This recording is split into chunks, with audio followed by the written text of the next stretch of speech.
السلام علیکم ورحمۃ اللہ وبرکاتہ۔ الحمد للہ رب العالمین والصلاة والسلام علی اشرف الانبیاء والمرسلین وعلی آلہ وصحبہ اجمعین ومن تبعہم بإحسان الی یوم الدین، اما بعد فاعوذ باللہ السمیع العلیم من الشیطان الرجیم من ہمزہ ونفخہ ونفثہ۔ وَإِذْ أَخَذْنَا مِيثَاقَكُمْ لَا تَسْفِكُونَ دِمَاءَكُمْ وَلَا تُخْرِجُونَ أَنفُسَكُمْ مِنْ دِيَارِكُمْ ثُمَّ أَقْرَرْتُمْ وَأَنْتُمْ تَشْهَدُونَ ثُمَّ أَنْتُمْ هَؤُلَاءِ تَقْتُلُونَ أَنفُسَكُمْ وَتُخْرِجُونَ فَرِيقًا مِنْكُمْ مِنْ دِيَارِهِمْ تَظَاهَرُونَ عَلَيْهِمْ بِالْإِثْمِ وَالْعُدْوَانِ وَإِنْ يَأْتُوكُمْ أُسَارَى تُفَادُوهُمْ وهو محرم عليكم إخراجهم أفتؤمنون ببعض الكتاب وتكفرون ببعض فما جزاء من يفعل ذلك منكم إلا خزي في الحياة الدنيا ويوم القيامة يردون إلى أشد العذاب وما الله بغافل عما تعملون أولئك الذين اشتروا الحياة الدنيا بالآخرة فلا يخفف عنهم العذاب ولا هم ينصرون۔ رب اشرح لي صدري ويسر لي امري واحلل عقدة من لساني يفقهوا قولي۔ محترم طالب علموں، ناظرین اکرام، اللہ تعالیٰ کی ہم پر رحمتیں ہوں۔ اللہ تعالیٰ ہمارا یہاں پر جمع ہونا قبول فرما لے، اور اللہ تبارک و تعالیٰ دین اسلام کا ہمیں فہم نصیب فرما دے، آمین یا رب العالمین۔ تفسیر شروع کرنے سے قبل کل ہماری جو تفسیر کی جو اختتام پر کچھ سوالات رہ گئے تھے، تو ہم انشاءاللہ تعالیٰ پہلے ان سوالات کے جوابات آپ کو دیں گے، پھر اس کے بعد ہم اپنی تفسیر کو مزید آگے جو ہے جاری رکھیں گے انشاءاللہ۔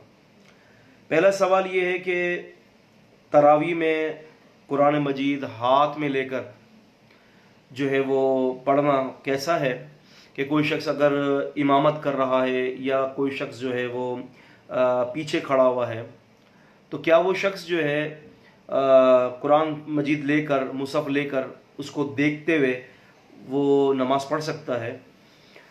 تو اس بات کو ذرا ذہن نشین رکھ لیں کہ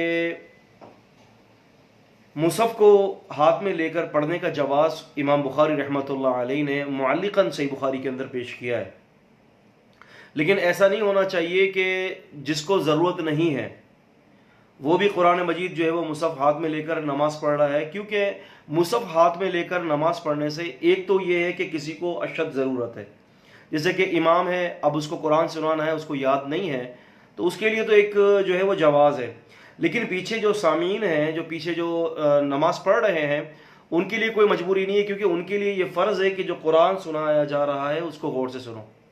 تو لہٰذا پیچھے کھڑے ہوئے لوگ جو ہے، آپ دیکھتے ہیں بہت ساری مسجدوں میں نے بھی دیکھا ہے، یہ مشاہدہ کیا ہے کہ بہت ساری مسجدوں کے اندر پہلی صفوں میں، دوسری صفوں میں، تیسری صفوں میں جو ہے کافی سارے لوگ جو ہے ہاتھ میں قرآن مجید لے کر جو ہے نا وہ تراویح سنتے ہیں۔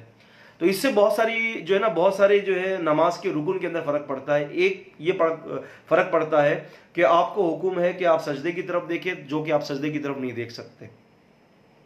دوسری بات یہ ہے کہ آپ کو حکم ہے کہ آپ جو ہے وہ توجہ کے ساتھ سنیں قرآن، تو آپ توجہ کے ساتھ سن نہیں سکتے، بلکہ آپ اپنا جو ہے نا جناب علی، آپ اپنے قرآن کے اندر جو ہے وہ آپ دیکھ رہے ہوتے ہیں کہ وہ امام کیسا پڑھ رہا ہے۔ تو اس سے بہت ساری چیزیں فرق پڑ جاتی ہیں، اور اگر کسی کے جو ہے وہ رکھنے کی کوئی جگہ نہیں ہے قرآن مجید، چاہے وہ بھلے چھوٹا سا قرآن مجید لیا ہوا ہو، تو پھر وہ ہاتھ میں ہی رکھتا ہے، جس کی وجہ سے سجدے میں جب جاتا ہے تو وہ ہاتھ میں قرآن مجید ہوتا ہے، تو سجدے کے بھی بہت سارے احکامات اس سے چھوٹ جاتے ہیں۔ تو بہتر یہ ہے کہ پیچھے لوگ الا کوئی ہے کہ کوئی عذر ہو تو ٹھیک ہے، ورنہ ہر کوئی قرآن مجید اس طرح سے لے کر جو ہے نا وہ تراویح میں نہ پڑھے۔ ہاں اگر امام ہے اور اس کو اگر جو ہے وہ جناب علی یاد نہیں ہے قرآن، تو ٹھیک ہے، یا پھر کوئی پیچھے کوئی اس کو لقمہ دینے والا ہے، ورنہ جو ہے وہ اس کو جو ہے عادت نہ بنائی جائے۔ عباد جو ہے وہ عباد صاحب ہیں شگر سے ہیں، یہ میرے خیال سے بلتستان میں یہ علاقہ ہے، تو وہ یہ سوال کر رہے ہیں کہ بغیر نماز کے روزہ قبول ہو سکتا ہے؟ نہیں ہو سکتا۔ نماز اگر کوئی نہیں پڑھتا، نہ اس کا روزہ قبول ہے، نہ اس کی زکوٰۃ قبول ہے، نہ اس کا حج قبول ہے۔ نماز مسٹ ہے، نماز جو ہے وہ پلر آف اسلام کے اندر توحید کی گواہی کے بعد سب سے پہلا رکن ہے۔ تو نماز کے بغیر جب بندہ نماز نہیں پڑھتا تو وہ بندہ مسلمان نہیں ہوتا۔ تو جب ایک بندہ مسلمان ہی نہیں ہے بے نمازی، تو پھر اس کے روزے کس کام کے؟ نماز پڑھنی ہوگی آپ کو، یہ فرض ہے۔ دوسرا سوال ہمارے پاس یہ آیا تھا کہ یہ مسجدوں کے اندر جو بھی 6 فٹ کا فاصلے پر دوری پر جو ہے وہ صفیں بنائی جاتی ہیں، تو کیا یہ درست ہے کہ نہیں ہے؟ عزیزان گرامی، میں نہیں سمجھتا کہ یہ درست ہو، کیونکہ رسول اللہ صلی اللہ علیہ وسلم نے صف بندی کی بڑی جو ہے وہ تاکید کی۔ آپ نے فرمایا کہ جس نے صف کو ملایا، اللہ تبارک و تعالیٰ جو ہے وہ اس کو ملائے، اور جو صف کو توڑے، اللہ تعالیٰ اس کو توڑ دے۔ شیخ عثمان السلام علیکم ورحمۃ اللہ وبرکاتہ کہہ رہے ہیں وعلیکم السلام ورحمۃ اللہ وبرکاتہ، کیف الحال یا شیخ عثمان، کیف انت بصحہ؟ تو میں نہیں سمجھتا کہ یہ درست ہے، بلکہ بہتر یہی ہے کہ دیکھیں رسول اللہ صلی اللہ علیہ وسلم نے صف کی بڑی تاکید دی ہے، تو سب مل کر جو ہے کھڑے ہوں۔ اگر کوئی بیمار ہے، آپ کو پتہ چل گیا کہ کرونا کا وائرس کا جو ہے وہ مریض ہے، تو پھر وہ مسجد میں نہ آئے اگر کرونا ہے تو۔ لیکن اس بات کی وجہ سے کہ جس کو کسی کو بھی کوئی مرض نہیں ہے، اور اس پر جو ہے بندہ بدشگونی کرے کہ جی ہو سکتا ہے اس کو بھی ہو سکتا ہے اس کو بھی ہو، اور وہ نماز کے اندر دور دور کھڑے ہوں، تو یہ میں نہیں سمجھتا اس کو بہتر ہے۔ کئی علماء نے اس بات کی میری تائید بھی کی ہے، بلکہ میں نے ان سے یہ مسئلہ ہماری بات چیت ہوئی تھی، تو کئی علماء اس کو بہتر نہیں سمجھتے۔ باقی واللہ اعلم، جو علماء یہ کہتے ہیں کہ جی ٹھیک ہے اضطراری کیفیت ہے، تو واللہ اعلم بالصواب، اللہ تعالیٰ بہتر جانتے ہیں۔ اہل کتاب کا ذبیحے کے بارے میں جو ہے وہ مجھ سے پوچھا گیا ہے کہ اہل کتاب کا جو ذریعہ ہے وہ حلال ہے کہ حرام ہے؟ اہل کتاب کا ذبیحہ آپ کے لیے حلال ہے، لیکن شرط یہ ہے کہ اہل کتاب نے جب جانور ذبح کیا ہو تو اس میں اللہ تبارک و تعالیٰ کا نام لیا ہو۔ تو اہل کتاب کا ذبیحہ آپ کے لیے حلال ہے، لیکن شرط کیا ہے کہ اہل کتاب نے اس پر اللہ کا نام لیا ہو، اور اس پر جو ہے وہ کسی غیر اللہ کا نام نہ ہو، تو پھر اہل کتاب کا ذبیحہ بھی آپ کے لیے حلال ہے۔ ناصر رفیق صاحب کو سوال کر رہے ہیں کہ شیخ صاحب، اکثر عورتوں میں مشہور ہے کہ غسل کے بعد کلمے کا ورد کرتی ہیں، ایمان مجمل اور ایمان مفصل۔ تو بھائی غسل کے بعد کلمے کا ورد نبی علیہ السلام سے ثابت نہیں ہے، لم یثبت عن النبی صلی اللہ علیہ وسلم، اللہ کے رسول سے یہ ثابت نہیں ہے کہ آپ جو ہے وہ کلمے کا ورد کریں غسل کے بعد۔ جیسے کہ غسل کے اندر لازمی سی بات ہے کہ بندہ وضو کرتا ہے، تو وضو کے بعد رسول اللہ صلی اللہ علیہ وسلم کی جو دعائیں ہیں وضو کے بعد، ان دعاؤں کو پڑھا جائے۔ سبحانک اللہم و بحمدک اشہد ان لا الہ الا انت استغفرک و اتوب الیہ ہو گیا، اور جو ہے وہ اس طرح سے جو دوسری جو دعا ہے، تو لہٰذا جو ہے اس کے اوپر عمل کیا جائے۔ باقی یاد رکھیں کہ وضو کے حوالے سے جو ہے وہ یہ بات کہ آسمان کی طرف انگلی اٹھا کر اور آسمان کی طرف دیکھ کر جو ہمارے کلمہ پڑھا جاتا ہے، یہ بھی نبی علیہ الصلوۃ والسلام سے ثابت نہیں ہے۔ تو ان باتوں کو ذرا ذہن میں رکھا جائے، اور اکثر باتیں جو ہے وہ ہم عمل کر لیتے ہیں، لیکن اس کا جو ہے وہ ثابت نہیں ہوتا، تو ہے وہ قرآن و حدیث سے۔ جی ہم اپنی کلاس کو شروع کرتے ہیں۔ وَإِذَا أَخَذْنَا مِيثَاقَكُمْ لَا تَسْفِكُونَ دِمَاءَكُمْ،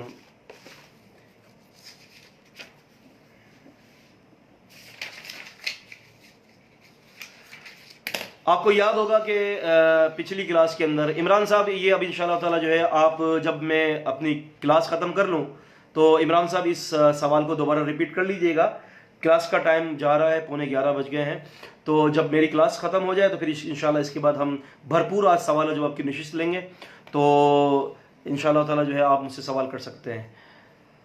فرمایا وَإِذَا أَخَذْنَا مِيثَاقَكُمْ لَا تَسْفِكُونَ دِمَاءَكُمْ، اور جب ہم نے وعدہ لیا، مضبوط وعدہ، کن سے؟ یاد رکھے کہ بنی اسرائیل کی قوم کا ذکر ہے کہ لا تسفکون دماءکم، کہ تم آپس میں خون ریزی نہیں کرو گے، اور ولا تخرجون انفسکم، اور نہ ہی تم جو ہے وہ آپس میں ایک دوسرے کو نکالو گے گھر سے باہر، من دیارکم، اپنے گھروں سے، اپنے علاقوں سے، اپنے گھروں سے، ثم اقررتم وانتم تشہدون، اور تم نے اقرار کیا اور تم اس بات کے گواہ ہو، ثم انتم ہؤلاء تقتلون انفسکم، پھر اس کے بعد تم وہی ہو کہ تم نے جانوں کو بھی قتل کیا، وتخرجون فریقا منکم من دیارہم، اور تم نے اپنے میں سے ایک فریق کو ان کے گھروں سے بھی نکال دیا، اور تظاہرون علیہم بالاسم والعدوان، اور تم ان کے اوپر جو ہے زیادتی اور گناہ کو جو ہے ظاہر کرتے ہو۔ وَإِن يَأْتُكُمْ أُسَارَىٰ، اور اگر تمہارے پاس قیدی آ جائیں، تُفَادُوهُمْ وَهُوَ مُحَرَّمٌ عَلَيْكُمْ، تم ان کا فدیہ دے دیتے ہو اور وہ تمہارے اوپر، ان کا نکالنا تمہارے اوپر ان کا حرام ہوتا ہے، اخراجہم، ان کا نکالنا۔ افتؤمنون ببعض الکتاب، اور تم بعض کتاب پر ایمان لاتے ہو اور بعض کا جو ہے وہ انکار کر دیتے ہو۔ فما جزاء من يفعل ذلك، تو پھر اس کا کیا بدلہ ہے کہ جو اس قسم کا کام کرے، منکم، تم میں سے، الا خزی فی الحیات الدنیا، مگر یہ ہے کہ دنیا گانی زندگی میں رسوائی۔ یہاں پر اس آیت کی پہلے جو ہے ذرا اس کا شان نزول اور اس کے متعلقہ دو تین باتیں سمجھ لیجئے۔ یہاں پر جو اللہ رب العالمین نے فرمایا کہ وَإِذْ أَخَذْنَا مِيثَاقَكُمْ لَا تَسْفِكُونَ دِمَاءَكُمْ سے لے کر جو ہے بِغَافِلٍ عَمَّا تَعْمَلُونَ تک، کہ فرمایا کہ جو یہ کام کرے گا ان کے لیے رسوائی ہے دنیا کی زندگی کے اندر۔ تو یہاں ذہن میں رکھے کہ دونوں آیتوں کا خلاصہ یہ ہے کہ ان سے 4 عہد لے لیے گئے تھے۔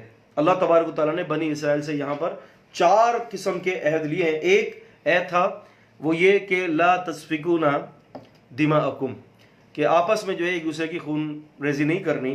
دوسرا یہ عہد لیا تھا کہ ولا تخرجون انفسکم من دیارہم، اپنے آپ کو اپنے گھروں سے نہیں نکالنا۔ اپنے آپ کو اپنے گھروں سے نہیں نکالنے سے مراد یہ ہے کہ جس کو تم گھروں سے اپنے نکال رہے تھے وہ تمہارے بھائی تھے، یعنی یہود کے بھائی تھے، وہ آپس میں ایک دوسرے قبیلے والے، یہ آپس میں بھائی تھے۔ تو دوسرا اقرار یہ کیا تھا کہ تم نے نکالنا نہیں ہے۔ اور تیسرا جو عہد تھا کہ ایک دوسرے کے خلاف تم نے مدد نہیں کرنی، یعنی ایسا نہ ہو کہ یہود نے ایک دوسرے کے خلاف مدد کر دی، مشرکین کے ساتھ مل گئے، یہ بھی تم نے نہیں کرنا۔ اور چوتھا یہ تھا کہ قیدی کو فدیہ دے کر چھڑا لینا۔ تو ہوتا یہ تھا کہ یہود دراصل جو ہے نبی کریم صلی اللہ علیہ وسلم کے دور میں مدینہ منورہ میں یہود کے 3 قبیلے تھے۔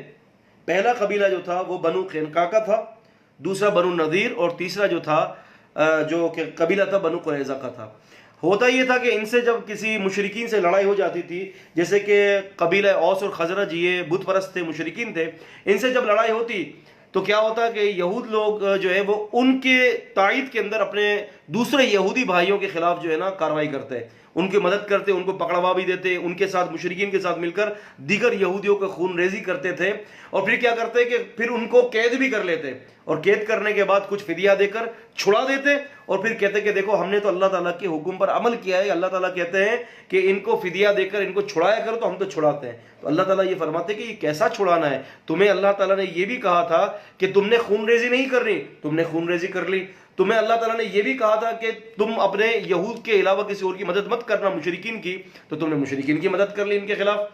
اور تم نے جو ہے جناب علی کیا کیا کہ ان کو ان کے گھروں سے بھی نکال دیا۔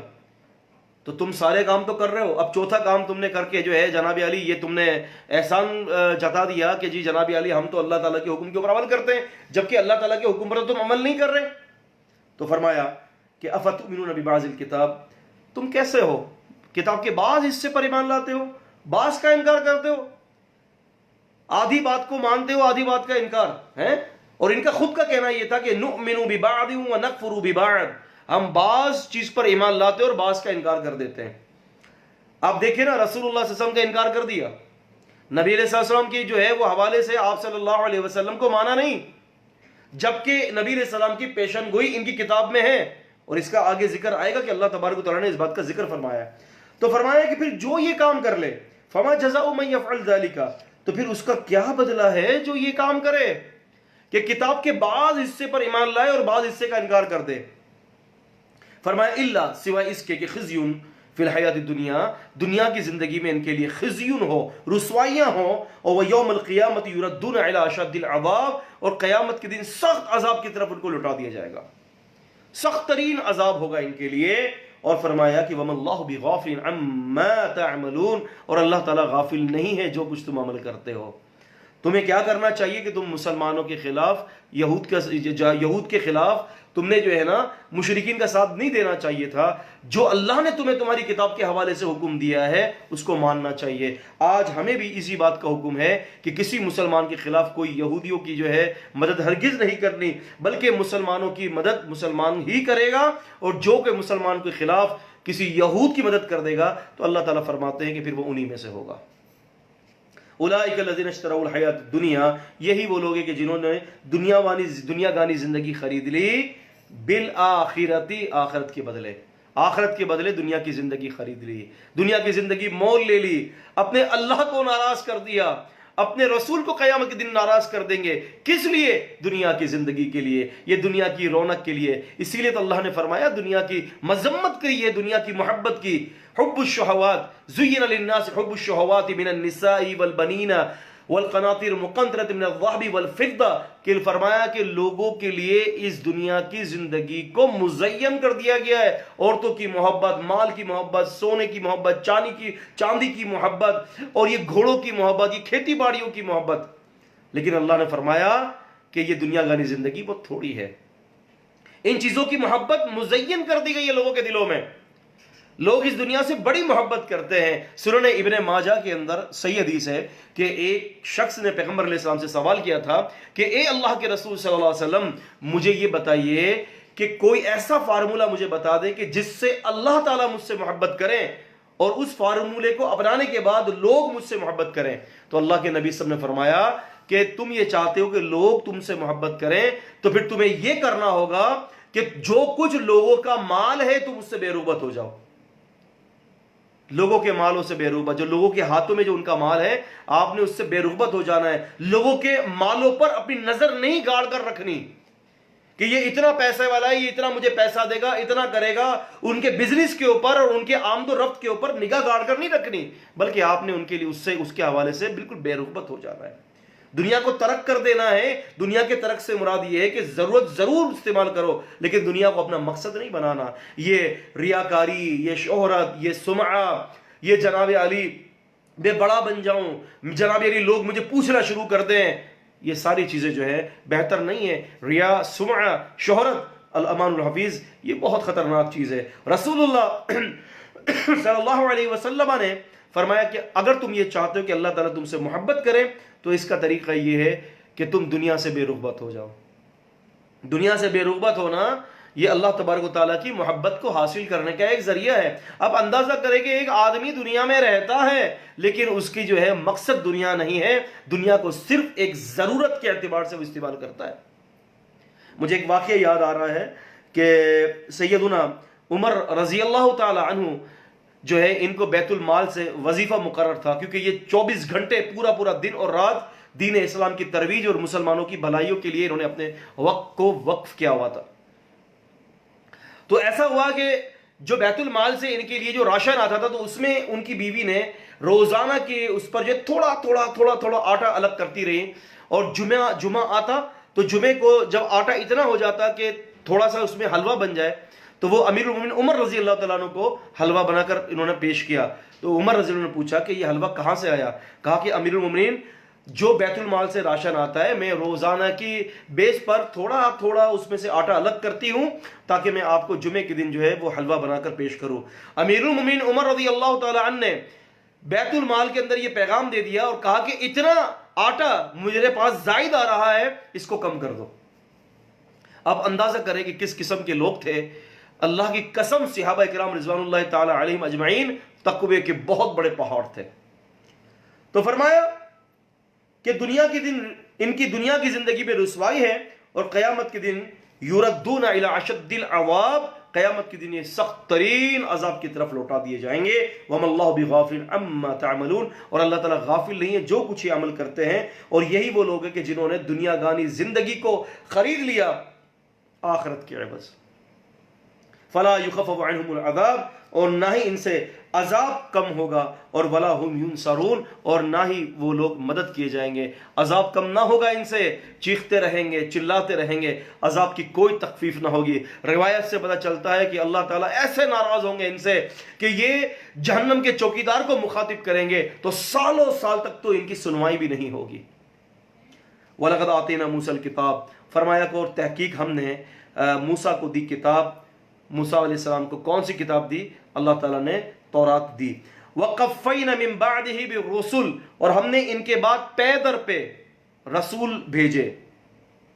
اللہ پاک نے موسیٰ علیہ السلام کے بعد کئی سارے انبیاء علیہ السلام کو مبعوث فرمایا، موسیٰ علیہ السلام کی زندگی میں ہی ہارون علیہ السلام، ذوالکفل علیہ السلام، اور آپ کے بعد جو ہے الیاس علیہ السلام، یسع علیہ السلام، داؤد علیہ السلام، سلیمان علیہ السلام، یونس علیہ السلام، زکریا علیہ السلام، یحییٰ علیہ السلام، عیسیٰ علیہ السلام، اور حدیث میں یوشع بن نون علیہ السلام کا اور ذکر موجود ہے، اور بعض لوگوں نے لقمان کو بھی علیہ السلام جو ہے ان کو بھی نبی قرار دیا ہے، لیکن ان کے نبی ہونے کے بارے میں قرآن مجید کے اندر ایسی کوئی خاص نص نہیں ہے۔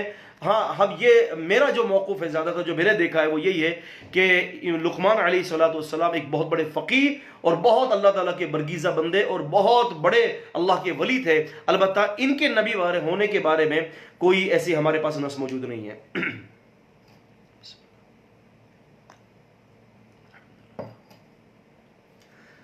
فرمایا کہ ہم نے موسیٰ علیہ السلام کو کتاب دی اور ان کے بعد پے در پہ رسولوں کو بھیجا، وَآتَيْنَا عِيسَى ابْنَ مَرْيَمَ الْبَيِّنَاتِ، اور ہم نے عطا کی عیسیٰ جو بیٹا تھا مریم کا، البینات واضح دلائل، واضح دلائل، نشانیاں، معجزات، آیات ہم نے ان کو بخشی، وَأَيَّدْنَاهُ بِرُوحِ الْقُدُسِ، اور ہم نے تائید کی ان کی، ہم نے مدد کی ان کی، بروح القدس، جبریل امین کے ذریعے۔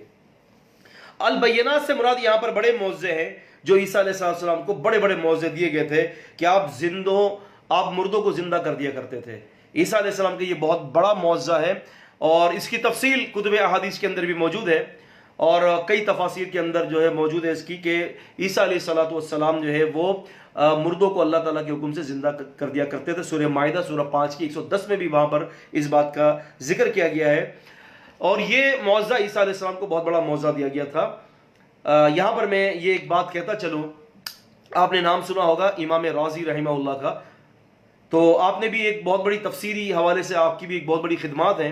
تو امام رازی رحمۃ اللہ علیہ اور شیخ الاسلام ابن تیمیہ رحمہ اللہ نے ایک بڑا زبردست واقعہ بھی نقل کیا، اور شیخ الاسلام ابن تیمیہ رحمۃ اللہ علیہ جو کہ زبردست قسم کے جو ہے محقق تھے، اور آپ نے بہت ساری کتابیں لکھی ہیں۔ شیخ الاسلام ابن تیمیہ رحمۃ اللہ علیہ کا مجموع فتاوی جو ہے بڑا معروف ہے، 37 جلدوں پر ہے، جو سعودی عرب سے جو ہے یہ فتاوی شائع ہوا ہے۔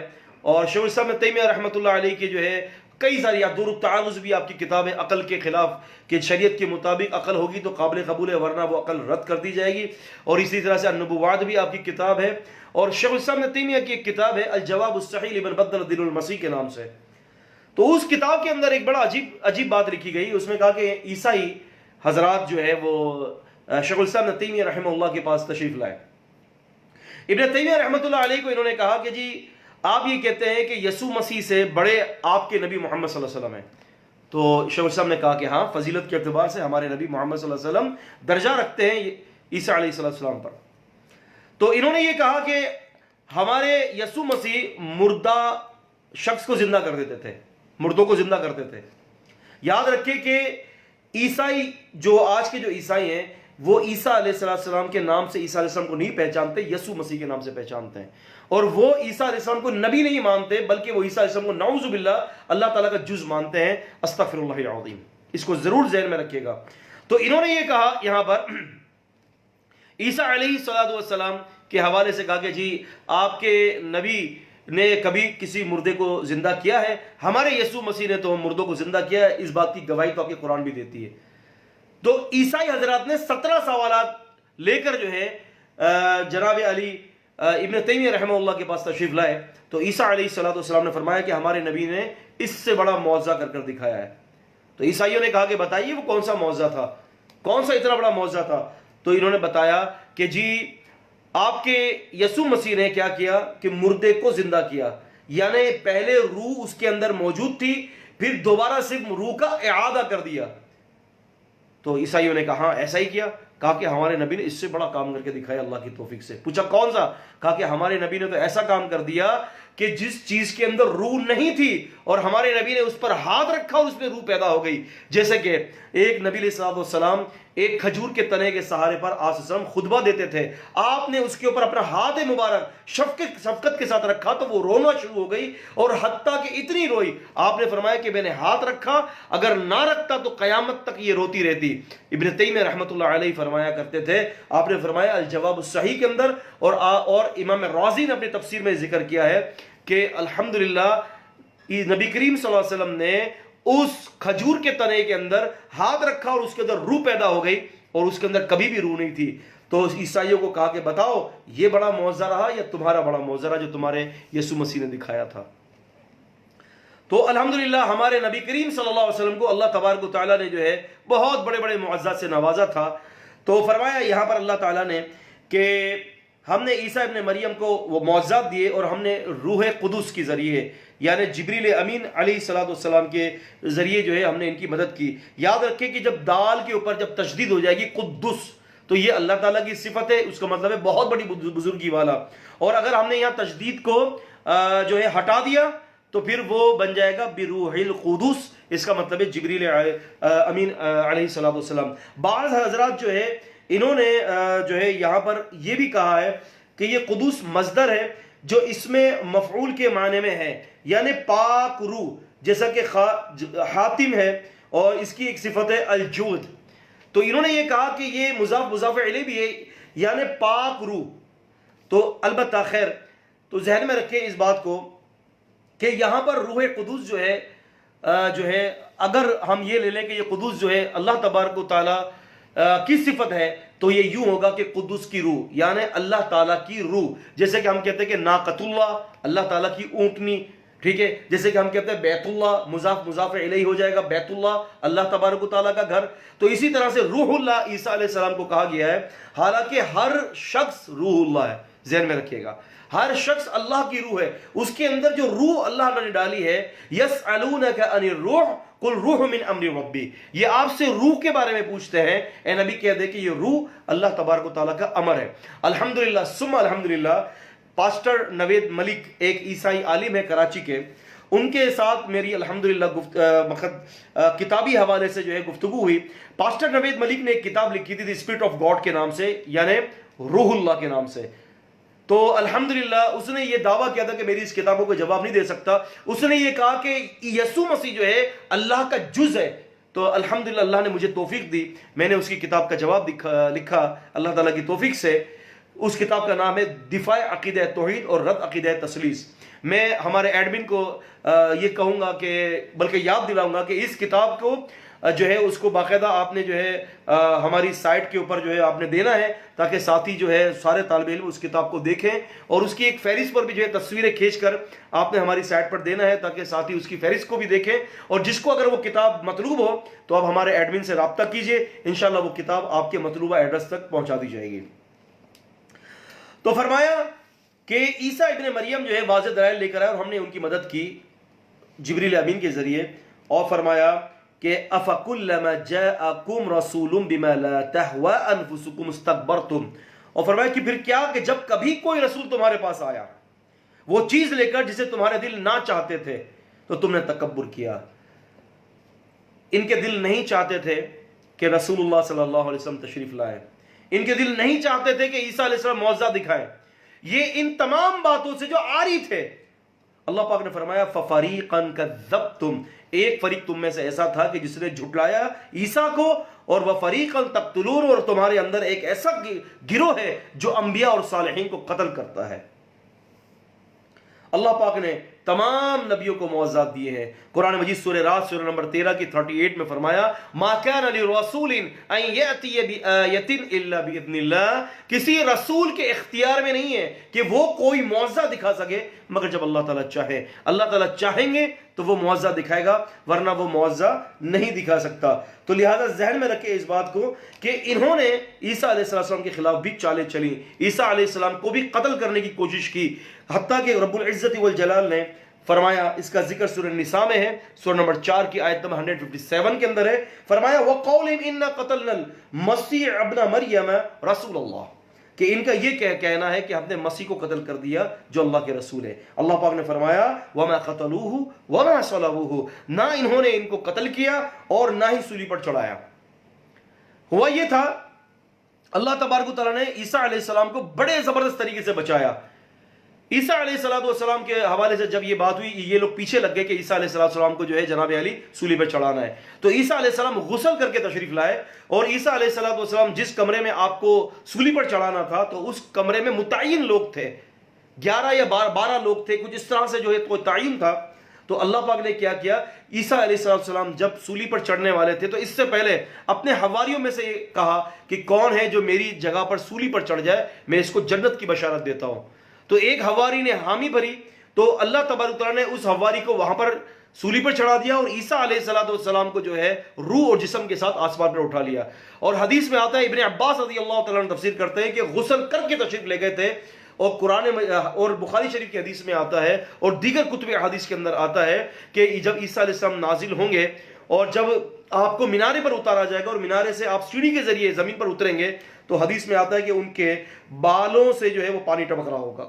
یعنی یوں سمجھ لیں کہ غسل کر کر اوپر تشریف لے گئے اور جب واپس اتریں گے تو ان کے بالوں سے ہے، ان کے بالوں مبارک سے جو ہے پانی ٹپک رہا ہوگا۔ اللہ پاک نے کیا کیا؟ اللہ پاک نے فرمایا وَلَكِنْ شُبِّهَ لَهُمْ، لیکن ہوا یہ کہ اللہ تبارک و تعالیٰ نے ان کو شبیہ بنا دیا، ان کو عیسیٰ علیہ السلام کی شبیہ کسی اور کے اندر ڈال دی، یعنی کسی اور کے چہرے کو عیسیٰ علیہ السلام جیسا بنا دیا اور عیسیٰ علیہ السلام کو روح اور جسم کے ساتھ اٹھا لیا۔ آج تک عیسائی پریشان ہیں کہ اس کمرے کے اندر متعین لوگ تھے، ایک کہاں گیا جبکہ کمرہ بند تھا۔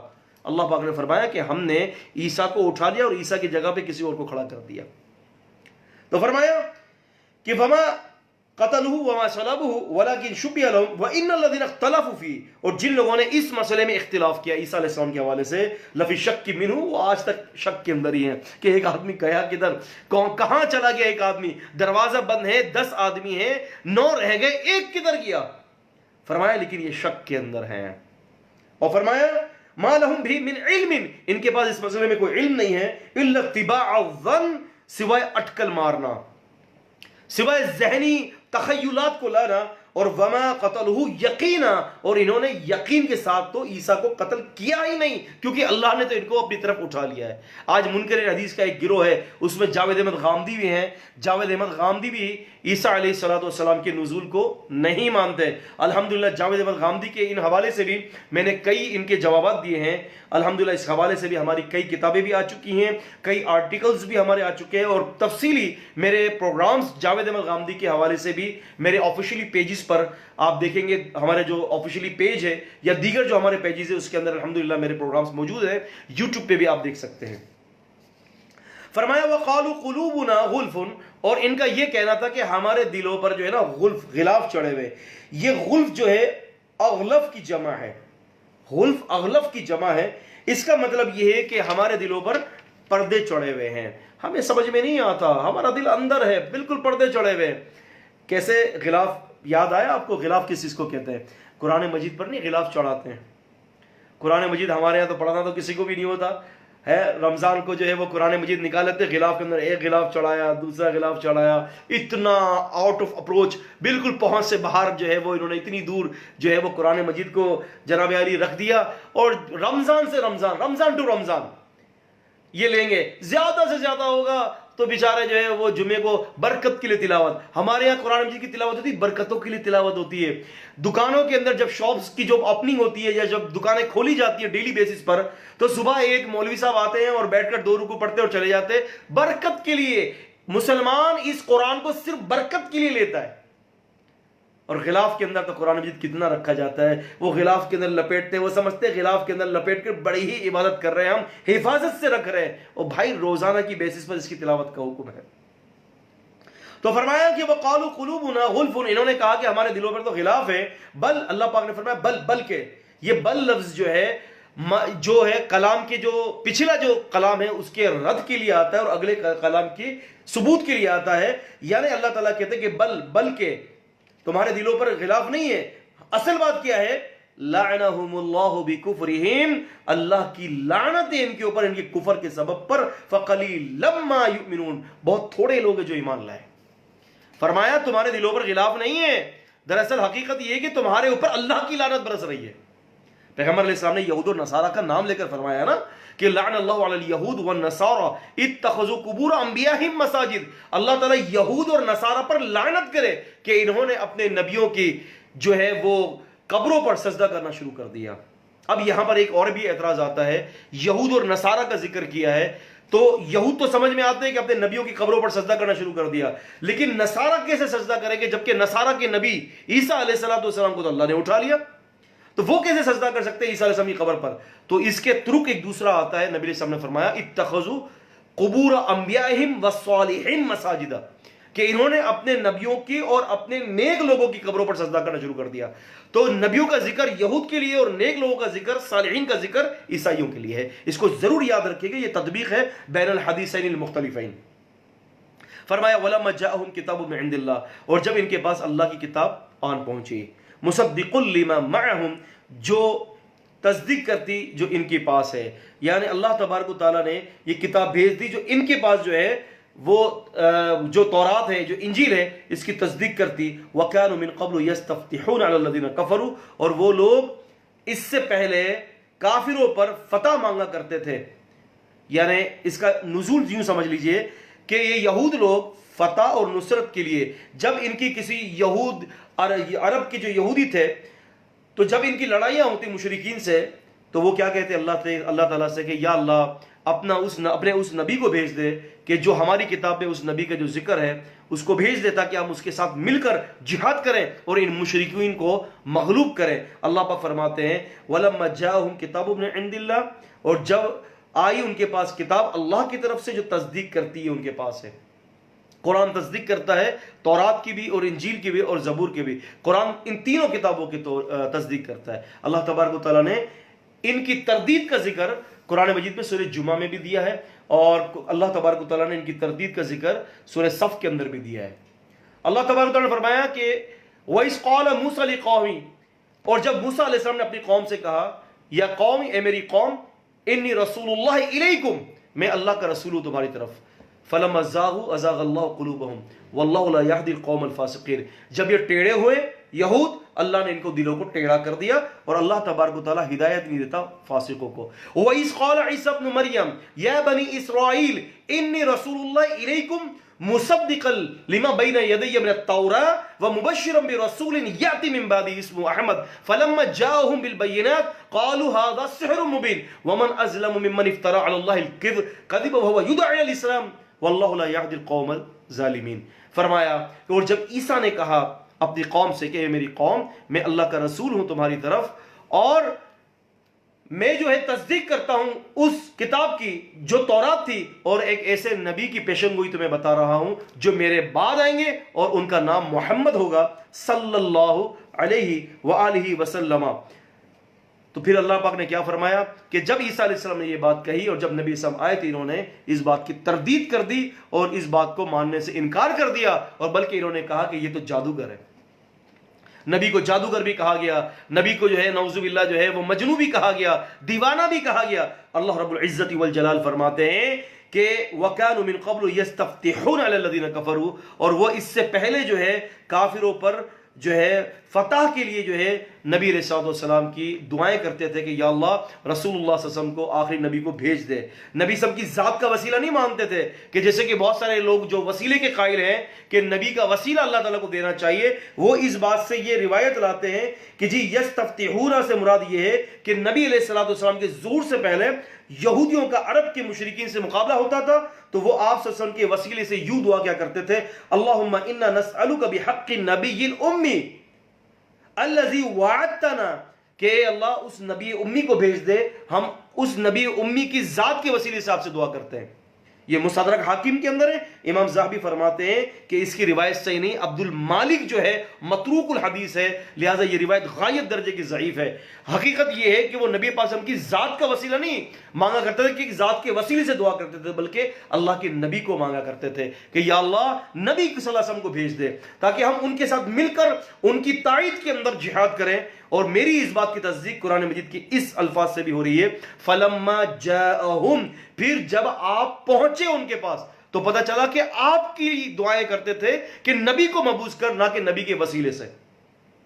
فرمایا ما عرفو، نہیں پہچانا انہوں نے، انکار کیا، فلعنت اللہ، پس لعنت ہے اللہ تبارک و تعالیٰ کی علی الکافرین، کافروں پر، بئس ما اشتروا بہ انفسہم، بہت برا ہے جو انہوں نے جو ہے بیچ ڈالا اپنے جانوں کے حوالے سے، اور ان یکفروا بما انزل اللہ بغیم، اور انہوں نے ضد اور ہٹ دھرمی کی وجہ سے جو کچھ اللہ نے اتارا اس کا انکار کر دیا. یہ ضد اور ہٹ دھرمی تو تھی بغیم بینہم. یہ کیا ابو جہل جانتا نہیں تھا کہ رسول اللہ صلی اللہ علیہ وسلم حق پر ہے؟ ابو جہل کہتا تھا کہ اللہ کے رسول حق پر ہے. نبی علیہ السلام کے چچا جانتے نہیں تھے کیا کہ پیارے نبی کریم صلی اللہ علیہ وسلم حق پر ہے؟ جانتے تھے کہ نبی علیہ السلام حق پر ہے، لیکن اللہ کے رسول صلی اللہ علیہ آخری وقت میں بھی اپنے چچا کو ہدایت کی طرف بلایا، لیکن انہوں نے کہا کہ میں اپنے باپ داداؤں کے دین پر ہوں. انہوں نے اس کو قبول کرنے سے انکار کر دیا. تو عزیز دوستوں اور عزیز طالب علموں، دراصل یہ ضد جو ہوتی ہے نا، ہٹ دھرمی، یہ بڑی خطرناک چیز ہوتی ہے. اب یہ شیطان کو برباد کرنے والی چیز کیا تھی؟ ضد اور ہٹ دھرمی، تکبر، ضد، ہٹ دھرمی. میں نے نہیں ماننا، میں نہیں مانوں گا. آپ کتنے سارے دلائل لے آئے، وہ نہیں مانیں گے. نہیں جی ہم نے نہیں ماننا. تو فرمایا کہ یہ ضد اور ہٹ دھرمیاں ہوتی تھی. اَن يُنَزِّلَ اللَّهُ مِن فَضْلِهِ عَلَى مَن يَشَاءُ مِنْ عِبَادِهِ، کہ اللہ تعالیٰ اتار دے اپنے فضل کو اپنے بندے پر جس پر چاہے. یہ لوگ یہ کہا کرتے تھے کہ یہ نبوت نبی کریم صلی اللہ علیہ وسلم پر کیوں اتر آئی؟ یہودیوں کے اندر کیوں کوئی اور نبی نہیں آیا؟ حتیٰ کہ یہ بڑا تنگ بھی کرتے تھے. جو یہودی مسلمان ہوتا تھا اس کے پیچھے ہاتھ دھو کر پڑ جاتے تھے. عبداللہ بن سلام رضی اللہ تعالیٰ عنہ کو کتنی تکلیفیں پہنچائیں. عبداللہ بن سلام رضی اللہ تعالیٰ عنہ ایک دفعہ نبی کریم صلی اللہ علیہ وسلم کے پاس آئے اور کہتے ہیں کہ اللہ کے رسول صلی اللہ علیہ وسلم اگر میں مسلمان ہو گیا تو مجھے بڑی تکلیف دیں گے. تو ایسا ہوا کہ عبداللہ بن سلام رضی اللہ تعالیٰ عنہ ایک پردے کے پیچھے چھپ گئے. یہود نبی کریم صلی اللہ علیہ وسلم کے پاس آئے اور نبی کریم صلی اللہ علیہ وسلم نے فرمایا کہ تم عبداللہ بن سلام کو کیسا پاتے ہو؟ تو انہوں نے کہا کہ بہت اچھے ہیں، بہت بڑے عالم ہیں ہمارے جو ہے وہ یہودیوں کے، اور بہت عزت والے ہیں. تو اللہ کے نبی صلی اللہ علیہ وسلم نے فرمایا کہ اگر وہ ایمان لے آئے تو پھر کہا کہ پھر ان سے زیادہ ہمارے اندر ذلیل کوئی بھی نہیں ہوگا. لامان الحفیظ، استغفر اللہ العظیم. تو یہ بات جب ہو رہی تھی تو سیدنا عبداللہ بن سلام رضی اللہ جو پردے کے پیچھے تھے باہر نکلتے ہیں اور کہتے ہیں کہ میں اللہ کے اس دین کو قبول کرتا ہوں، میں نبی علیہ السلام پر ایمان لاتا ہوں. تو پھر انہوں نے کہا کہ سب سے زیادہ ذلیل اور بدتر یہ عبداللہ بن سلام ہے ہمارے درمیان. اللہ کے نبی صلی اللہ علیہ وسلم کو کہا کہ اللہ کے نبی مجھے اس بات کا ڈر تھا جو آج یہ کہہ گئے.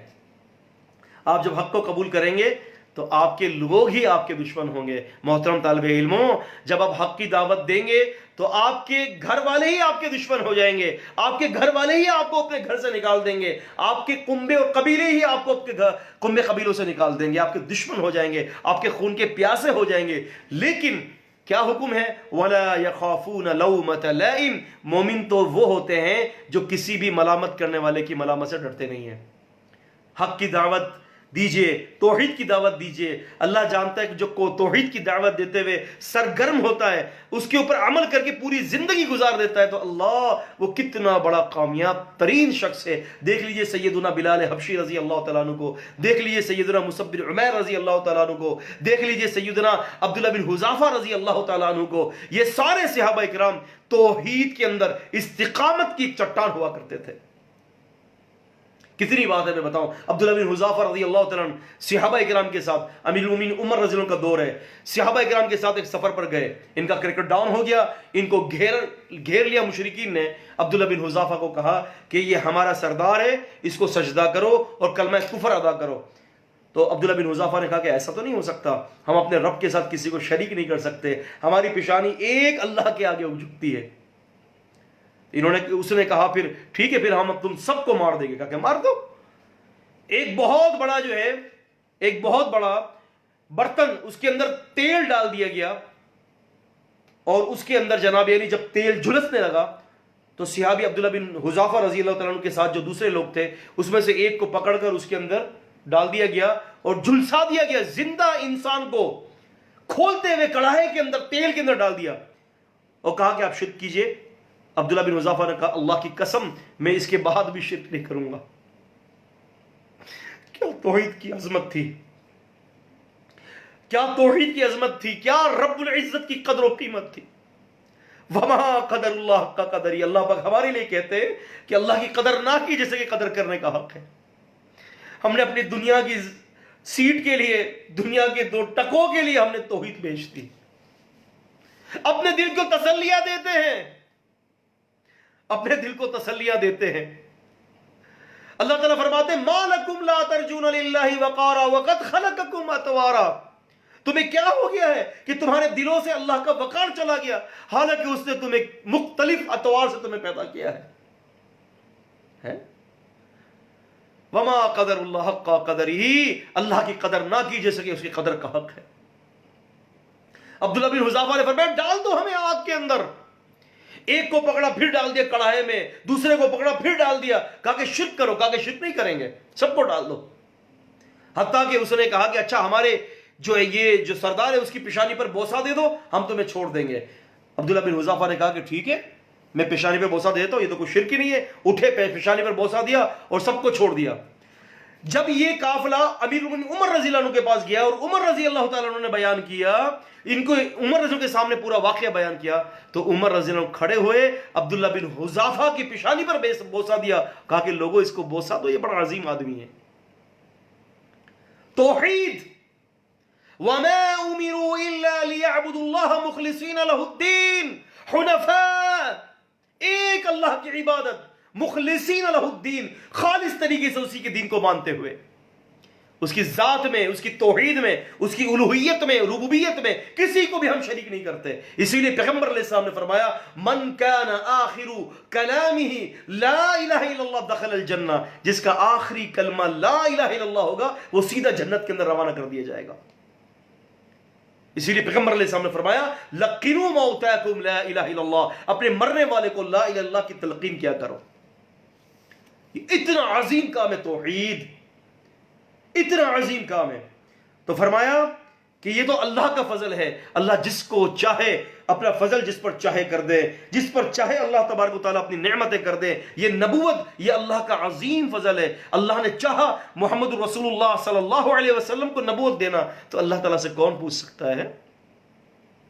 کوئی اللہ جب کسی کو دے دے تو کوئی روکنے والا نہیں، اور اگر اللہ تعالیٰ روک دے تو کوئی دینے والا نہیں۔ پیغمبر علیہ السلام ہر فرض نماز کے بعد دعا کیا کرتے تھے؟ اللہم لا مانع لما اعطیت ولا معطی لما منعت ولا ينفع ذا الجد منک الجد۔ اللہم، اے میرے اللہ، لا مانع، کوئی روک نہیں سکتا، لما اعطیت، جسے تو دے دے۔ اگر اللہ نے اپنے نبی محمد الرسول صلی اللہ علیہ وسلم پر فضل کر دیا، رحمتیں برسا دی، نبوت کا عظیم تاج، ختم نبوت کے عظیم تاج آپ سے کی مبارک سر مبارک پر یہ سجا دیا گیا، تو کون روکنے والا ہے؟ ذالک فضل اللہ یؤتیہ من یشاء واللہ ذو الفضل العظیم۔ یہ تو اللہ کا فضل ہے، اللہ جس پر چاہے کر دے۔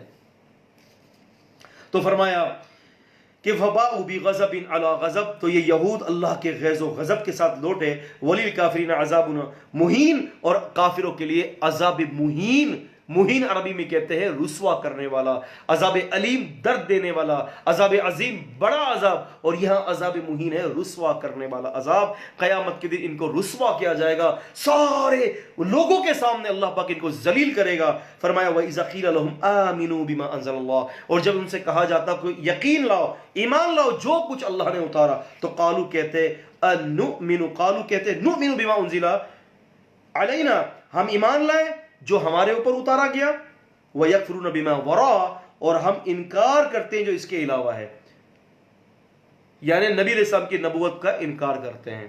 نبی علیہ السلام کو نبی ہم نہیں مانتے، ہم پہلی چیزوں پر ایمان لاتے ہیں، نبی کو نہیں مانیں گے محمد رسول اللہ صلی اللہ علیہ وسلم کو، کیونکہ یہ عداوت تھی، یہ بغض تھی، یہ جبریل امین سے بھی بغض رکھتے تھے۔ اس کا ذکر انشاءاللہ ہم آگے پڑھیں گے۔ فرمایا وَهُوَ الْحَقُّ مُصَدِّقًا لِمَا مَعَهُمْ، اور وہ جو ہم نے نبی محمد صلی اللہ علیہ وسلم پر اتارا حالانکہ وہی حق ہے، اور تصدیق کرنے والے جو ان کے پاس ہے۔ قل، اے نبی صلی اللہ علیہ وسلم فرما دیں، فَلِمَا تَقْتُلُونَ أَنْبِيَاءَ اللَّهِ، بتاؤ کہ تم نے کیوں اللہ کے نبیوں کو قتل کیا، کیوں قتل کیا کرتے تھے؟ من قبل، اس سے پہلے تم نے کہا کہ ہم پچھلی باتوں پر ایمان لاتے ہیں، ہم پچھلی چیزوں کی تصدیق کرتے ہیں، ہم پچھلے نبیوں کو مانیں گے، محمد صلی اللہ علیہ وسلم کو نہیں مانیں گے۔ تو اللہ نے کہا اگر ایسی بات ہے تو تم نے پچھلے نبیوں کا کون سا تم نے ان کی اتباع کی، تم نے تو ان کو قتل کر دیا۔ اور فرمایا کہ ان کنتم مومنین، اگر تم مومن ہو، وَلَقَدْ جَاءَكُم مُوسَىٰ بِالْبَيِّنَاتِ، جبکہ موسیٰ تو تمہارے پاس واضح دلائل لے کر آئے تھے، ثُمَّ اتَّخَذْتُمُ الْعِجْلَ، اور تم نے بچڑے کی پوجا شروع کر دی تھی، مِن بَعْدِهِ، اس کے بعد وَأَنْتُمْ ظَالِمُونَ، اور تم زبردست قسم کے ظالم تھے۔ وَإِذْ أَخَذْنَا مِيثَاقَكُمْ، اور جب ہم نے تم سے لیا تھا پکا وعدہ، وَرَفَعْنَا فَوْقَكُمُ الطُّورَ، اور ہم نے تمہارے اوپر طور پہاڑ اٹھایا ہوا تھا، اور فرمایا کہ ہم نے یہ کہا تھا خُذُوا، پکڑ لو ما آتیناکم بقوہ واسمعوا، قوت کے ساتھ اس کو تھام لو اور سنو. واسمعوا واطیعوا وانفقوا خیرا لانفسکم ومن یوق شح نفسہ فاولئک هم المفلحون. سورۃ التغابن میں فرمایا کہ سنو، اطاعت کرو اور خرچ کرو اللہ کے رستے میں، اور سن لو جو کوئی شخص جو ہے اپنے نفس کے بخیلی سے باز آ گیا وہ کامیاب ہے. تو یہاں پر اللہ تعالیٰ فرماتے ہیں کہ سنو، ہم جو تم سے کہہ رہے ہیں اس بات کو سنو. اور انہوں نے کہا کہ سمعنا وعصینا، ہم نے سنا اور ہم نے نافرمانی کی. وَأُشْرِبُوا فِي قُلُوبِهِمُ الْعِجْلَ، اور بچھڑے کی محبت ان کے دل میں رچ بس گئی. بِكُفْرِهِمْ، ان کے کفر کے سبب بچھڑے کی محبت رچ گئی. ہمارے یہاں بچھڑے کی محبت تو رچی بسی نہیں ہے، ہمارے یہاں درخت کی محبت رچ بس گئی. ہمارے یہاں جو ہے مختلف قسم کے جو ہے وہ ایسی چیزوں کی محبت رچ بس گئی ہے کہ جس میں الامان الحفیظ. ایک دفعہ پنجاب کے اندر ایک پروگرام تھا، کئی سالوں پہلے کی بات ہے.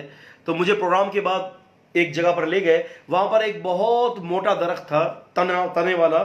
تقریباً بتایا جا رہا تھا کہ 100 سال پرانا تقریباً وہ درخت تھا. اس پورے درخت پر چاروں طرف تعویذ لٹکے ہوئے تھے. اور مجھے دوستوں نے بتایا کہ میمن صاحب یہاں پر جو ہے لوگ آ کر جو ہے اپنی منتیں مرادیں کرتے ہیں اور یہاں پر اس کی جو ہے طواف کرتے ہیں اس درخت کا.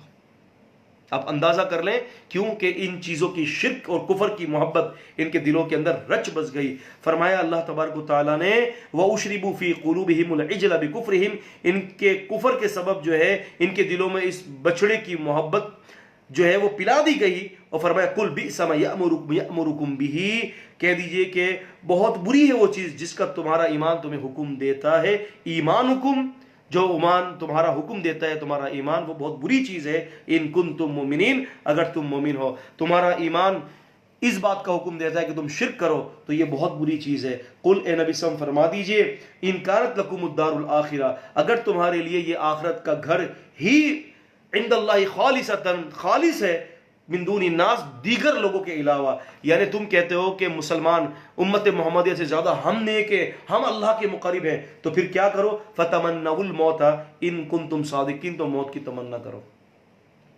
آؤ موت کی تمنا کرو، آؤ ہم سے مباہلہ کرو، آؤ ہم جو ہے وہ اللہ تعالیٰ سے جو ہے موت کی دعا کرتے ہیں. مسلمان بھی جمع ہو جاتے ہیں، تم بھی جمع ہو جاؤ، آؤ. جیسے کہ نجران کے بادشاہ کو رسول اللہ صلی اللہ علیہ وسلم نے جو ہے نا چیلنج کیا تھا مباہلے کا کہ آؤ ہم ایک اللہ کے ہونے پر جو ہے وہ مباہلہ کرتے ہیں. اگر تم حق پر ہوگے تو اللہ ہمیں برباد کر دے گا، ہم حق پر ہوں گے تو اللہ تمہیں برباد کر دے گا. جب نجران کے بادشاہوں کو نبی پاک صلی اللہ علیہ وسلم کے یہ مباہلے کا چیلنج پہنچا تھا تو یہ خود ہی پیچھے ہو گئے اور انہوں نے اس بات کو سمجھ لیا کہ ہم باطل ہیں، ہم اللہ تعالیٰ کے ساتھ عیسیٰ کو شریک کرتے ہیں علیہ الصلوۃ والسلام، ہم ٹک نہیں سکتے حتیٰ کہ اللہ تعالیٰ ہماری نسلیں تباہ کر دے گا. تو انہوں نے مباہلے کی دعوت کو قبول نہیں کیا. اللہ پاک یہی کہہ رہے ہیں یہودیوں کو کہ ان کو کہو اگر تم اتنے زیادہ مخلص ہو تو آ جاؤ میدان کے اندر، میں مباہلے کے لیے تیار ہوں، مسلمان تیار ہیں. اگر مسلمان حق پر نہیں ہے، جو نبی علیہ السلام کو مانتے ہیں، اگر وہ حق پر نہیں ہے اور تم نبی کا انکار کرتے ہو، محمد صلی اللہ علیہ وسلم کا، تم حق پر ہو تو آ جاؤ، ابھی میدان کے اندر فیصلہ ہو جائے گا، ابھی ہم جو ہے وہ مباہلہ کر لیتے ہیں. لیکن وہ کبھی بھی نہیں آئے. سورہ جمعہ کے اندر بھی اس بات کا جو ہے ذکر کیا گیا ہے اور وہاں پر یہ فرمایا اے نبی صلی اللہ علیہ وسلم ان کو کہہ دیں یا ایھا الذین ھادوا ان زعمتم انکم اولیاء للہ من دون الناس فتمنوا الموت ان کنتم صادقین ولا يتمنونه ابدا بما قدمت ایدیہم واللہ علیم بالظالمین قل ان الموت الذی تفرون منه فانه ملاقیکم ثم تردون الى عالم الغیب والشہادہ فینبئکم بما کنتم تعملون. سورہ جمعہ سورہ 62 کی ہے یہ، اس میں یہ آیتیں موجود ہیں. اللہ پاک فرماتے ہیں کہ ان کو کہیے قل یا ایھا الذین ھادوا، نبی صلی اللہ علیہ وسلم فرمائیے کہ اے یہودیوں ان زعمتم، اگر تم یہ گمان کرتے ہو انکم اولیاء للہ، تم اللہ کے ولی ہو، من دون اللہ، دوسرے اللہ کے بندوں کے علاوہ تم ہی ولی ہو، تو پھر موت کی تمنا کرو. ولا يتمنونه ابدا بما قدمت ایدیہم، اللہ پاک فرماتے ہیں کہ یہ کبھی بھی موت کی تمنا نہیں کریں گے ان کی بد اعمالیوں کے سبب پر. بما قدمت ایدیہم واللہ علیم بالظالمین، اور اللہ تعالیٰ خوب جانتا ہے ظالموں کو.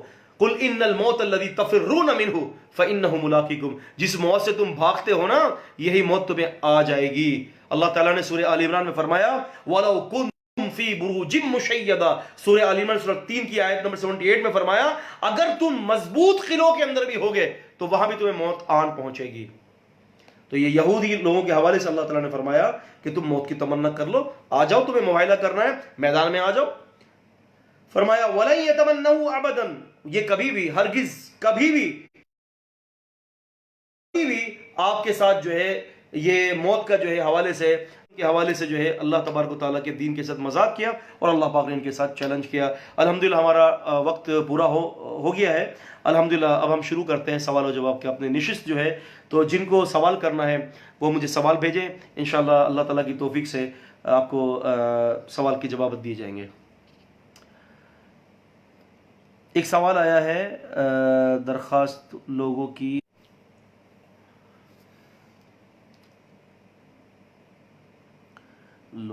کی ایبسنس میں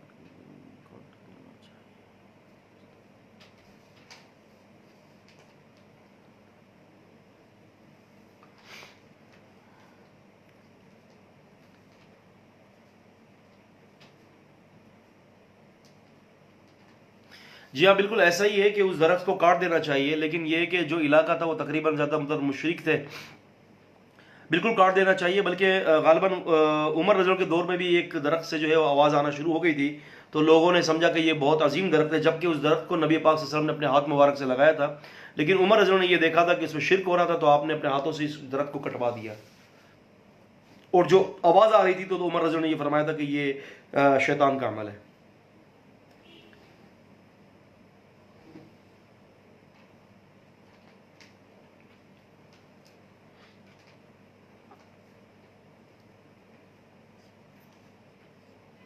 جی کوئی اور سوال ہو تو آپ ٹائپ کر سکتے ہیں تاکہ ایک ساتھ ہی سارے سوالات کے جوابات دے دیے جائیں. جزاکم اللہ خیر.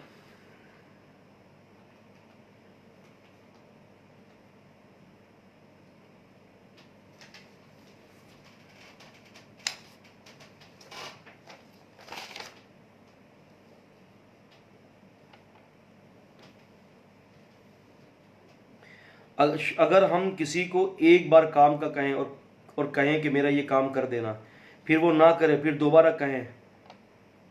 دوبارہ کہیں کیا وہ شرک ہوگا؟ دیکھیں بات یہ ہے کہ تعاونوا علی البر والتقوی ولا تعاونوا علی الاثم والعدوان، ما فوق الاسباب اور ما تحت الاسباب. یہ سارے جو کام ہیں، آپ کسی کو بولتے ہوئے پانی پلاؤ، ایک دفعہ نہیں دیا، ایک دفعہ، دو دفعہ آپ نے کہا، تیسری دفعہ، تو یہ شرک نہیں ہے.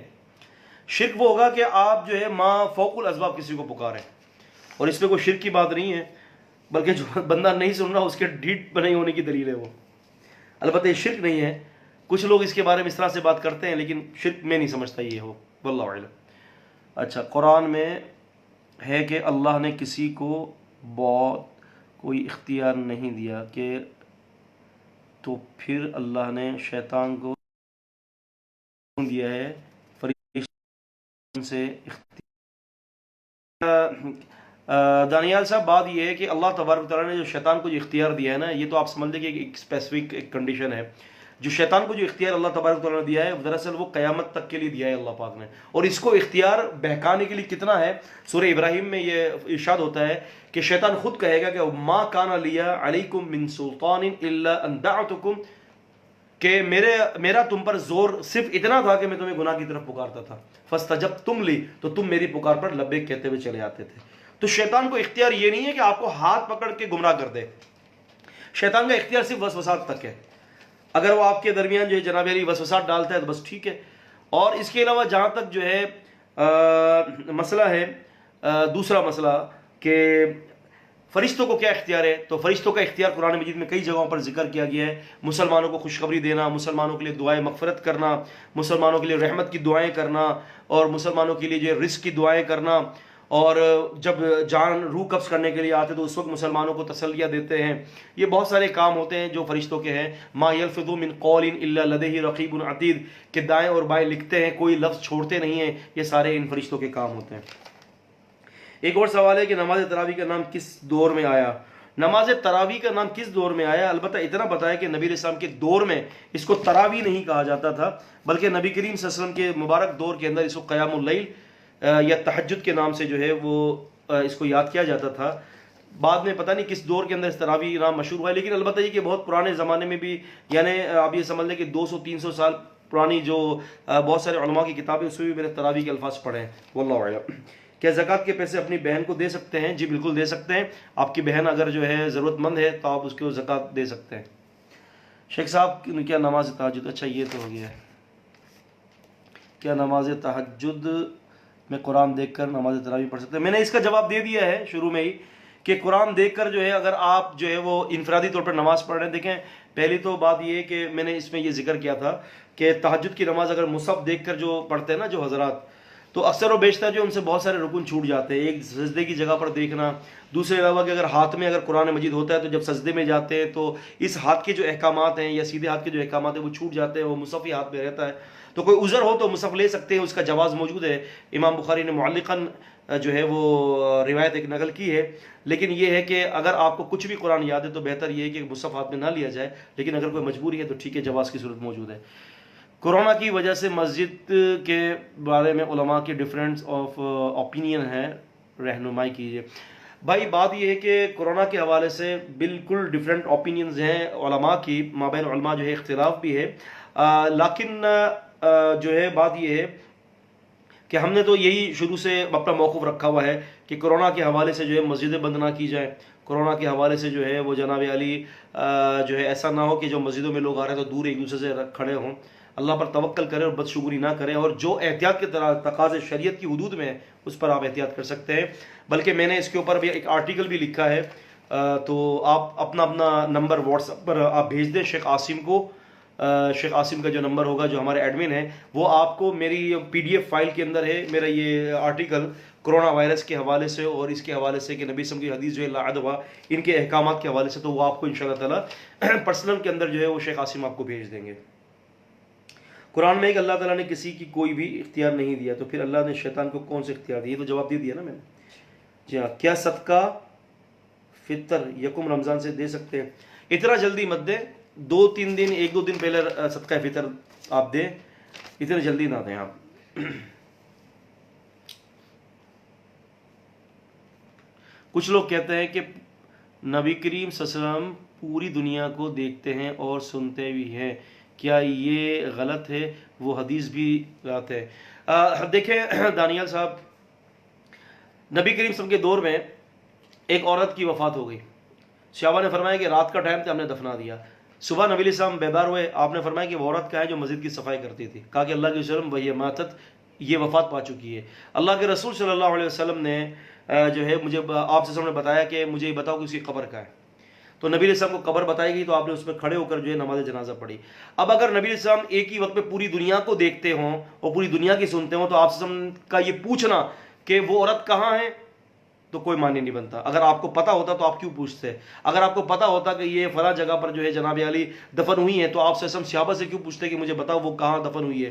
اور اگر آپ سے حاضر ناظر ہوتے تو آپ کو وہاں قبرستان پر جانے کی ضرورت ہی نہ ہوتی، آپ وہیں کھڑے کھڑے جو ہے وہ جنازہ پڑھ دیتے اور آپ کہہ دیتے کہ میں یہاں بھی ہوں اور میں وہاں بھی ہوں۔ بخاری شریف کی اور دیگر حدیث اس کی تردید ہوتی ہے، اس کی دلیل کتاب و سنت میں کہیں نہیں ہے۔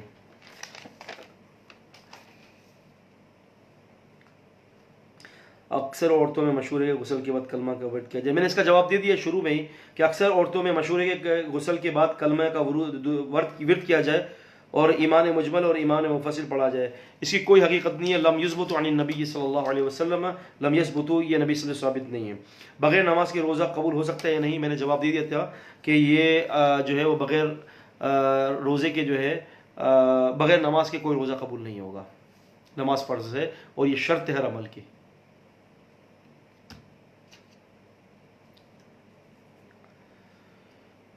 جی کوئی اور سوال ہو؟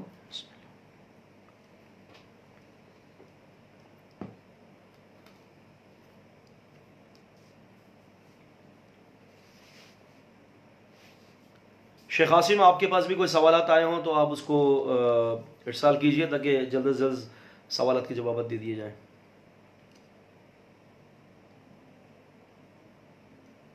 وہ کہتے ہیں کہ قبر میں ہی ہے۔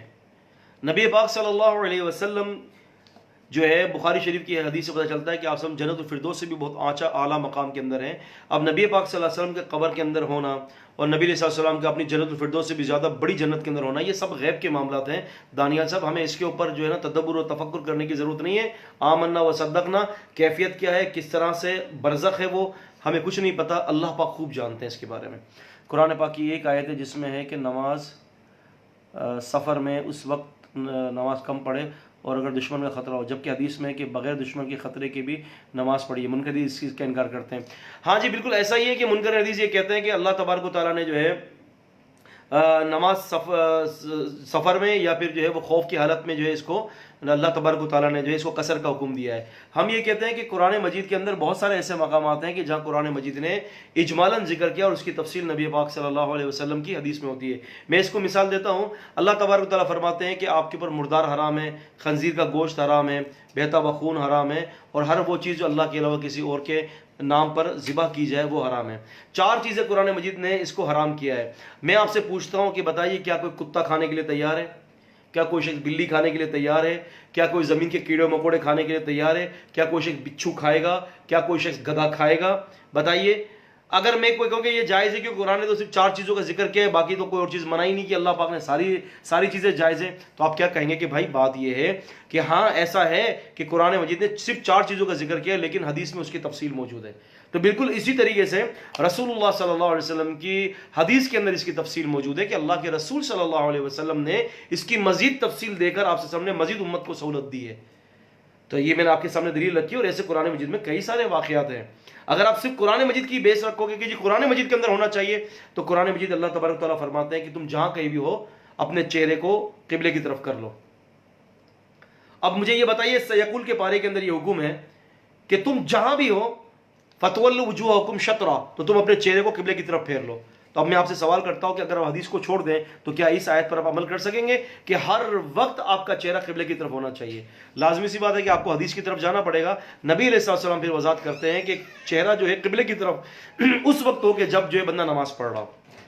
اور قرآن مجید نے خود نے اس بات کا ذکر فرمایا. اس کا ذکر قرآن مجید میں ہے سورہ نحل میں سورہ نمبر 16 کی آیت نمبر 44 میں ہے. اللہ تعالیٰ نے فرمایا کہ نبی جو ہم نے یہ قرآن آپ کی طرف نازل کیا ہے لِتُبَيِّنَ لِلنَّاسِ مَا نُزِّلَ إِلَيْهِمْ لَعَلَّهُمْ يَتَفَكَّرُونَ، کہ آپ صلی اللہ علیہ وسلم جو ہے اس کتاب کی جو ہے تبیین لوگوں کے سامنے کر دیں، اس کی وضاحت کر دیں تاکہ یہ لوگ جو ہے غور و فکر کرنے والے بن جائیں. جی اگلا سوال، کیا عورت جماعت کروا سکتی ہے؟ جی عورت جماعت کروا سکتی ہے لیکن عورت جو ہے وہ صف کے درمیان کھڑی رہے گی. عورت جماعت کروا سکتی ہے صرف عورتوں کی، اور وہ بھی ایسے کہ وہ صف کے درمیان میں کھڑی رہے گی، وہ آگے کھڑی نہیں رہے گی. فرض نماز کی، جی فرض نماز کی بھی بالکل، فرض کی بھی نفل کی بھی، فرض نماز کی بھی عورت جو ہے وہ جماعت کروا سکتی ہے لیکن وہ صف کے درمیان میں، پہلی صف کے درمیان میں کھڑی رہے گی، وہ آگے کھڑی نہیں رہے گی. مستدرک حاکم کے اندر ہے کہ ایک صحابیہ جو ہے وہ جماعت کروایا کرتی تھی.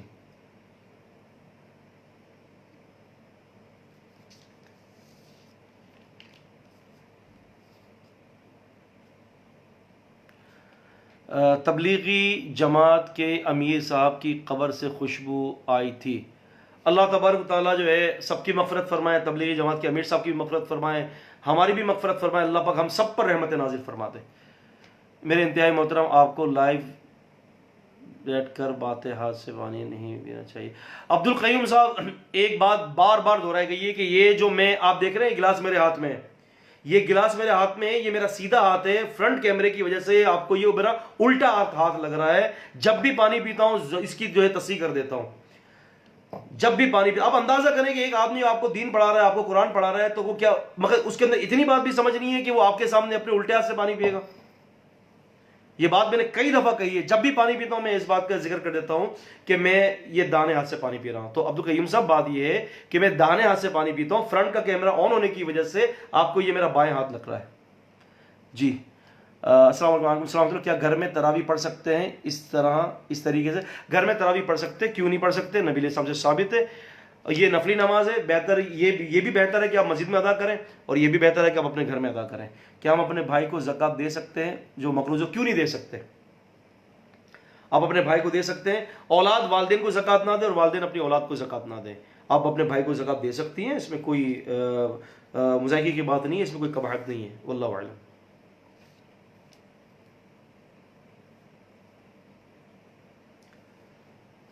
جی کوئی اور سوال ہو؟